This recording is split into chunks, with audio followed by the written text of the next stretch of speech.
The Commission for Gender Equality has recently added its voice on condemning the scourge of gender-based violence in the country. The Commission says it is saddened by these killings and violence against women, children, people with disabilities, as well as other vulnerable people in the community. The Commission says it believes the time for rhetoric statements has come and gone, and it's time now for action. We speak to the Commission's Chairperson, Tamara Mathebula, who joins me now live via Skype. Ma'am, good afternoon to you. Thank you so much for coming through. Good afternoon to you, ma'am, and good afternoon to your listeners out there. Thank you so much indeed. Now, the Commission says it is time now for action, but women in this country may argue, ma'am, that they've been acting against gender-based violence all the time. What else is still to be done going forward?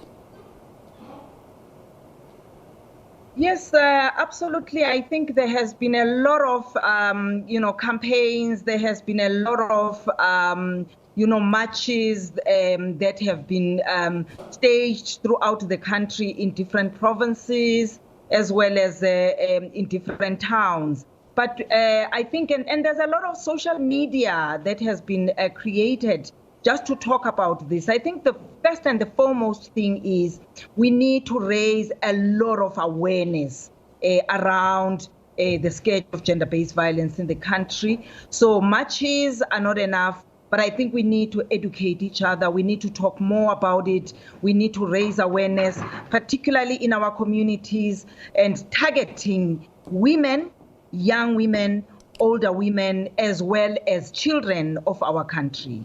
But I think that is not also enough. We also need to talk to men, because gender-based violence and killings of many women that we have seen and heard about in this country is violence that is perpetrated by men. So we need to target a lot of men. We need to speak to our young men, because if you look at the recent killings of women and gender-based violence, like the case of Tsegofatso Pule, Naledi Pangindawo, these were done by their intimate partners, the people that they know. So we need to actually even target young men. We need to target young boys with education and awareness raising in the country. All right. So you talk about targeting men and taking these messages down to them, as they are in most cases perpetrators of gender-based violence. But what would you say to someone who can say, in some instances, it has been reported that women are behind these killings by orchestrating them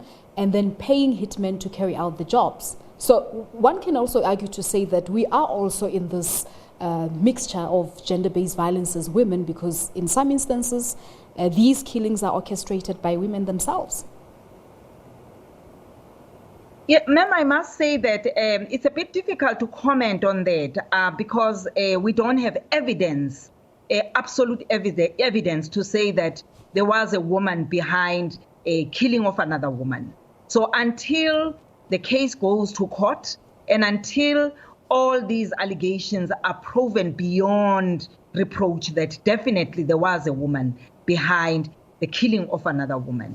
So, but all I can say is that I think it's important for the country to make sure that the law takes its course, and we are calling upon the law enforcement agencies in the form of police as well as the justice system to make sure that everyone that is involved in these cases or this crime can actually appear before the law, and it can actually be proven that those people are actually the perpetrators.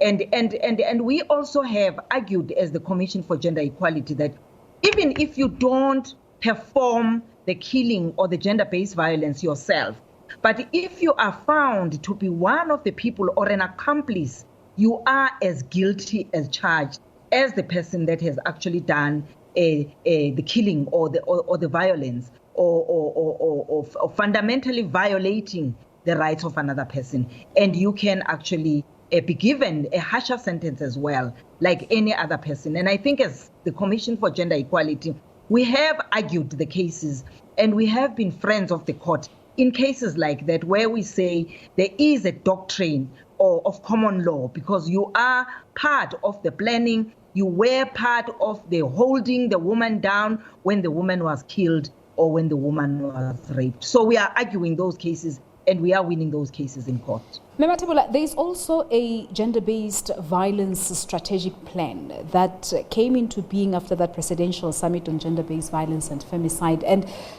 many activists have hailed that plan as a victory for the victims of gender-based violence, because part of your concerns, you've touched on the law enforcement officers, and you've also touched on the justice system itself, that in some instances it is in a way failing the victims of gender-based violence. So what do you have to say about that GBV strategic plan?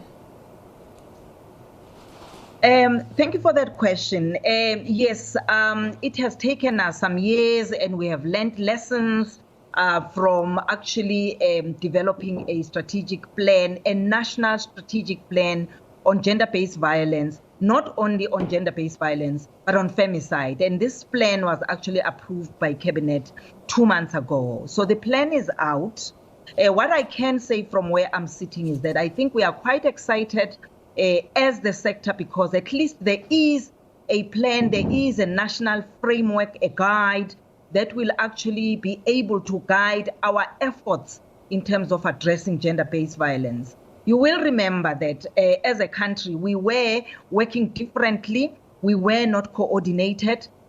Each person was doing what we feel is right in addressing gender-based violence. And I'm talking about, and if I say we, with government departments, civil society organizations, Chapter 9 institutions, but there was no framework, national framework that actually guides our interventions, as well as how we can actually make sure that we are making efforts and we are making targets. And I think where we are sitting as the Commission for Gender Equality, we will make sure that we closely monitor the implementation of the national gender machinery, but also look at how we could make sure that we in the country are there to make sure that the plan itself is implemented accordingly and the targets are reached by all that are stakeholders in terms of implementing the NGBV framework. All right, that's where we'll leave it for today. Thank you so much for coming through. That's Tamara Mathebula. She's the chairperson for the Commission for Gender Equality, the Commission adding its voice on the scourge of gender-based violence in the country and what needs to happen going forward.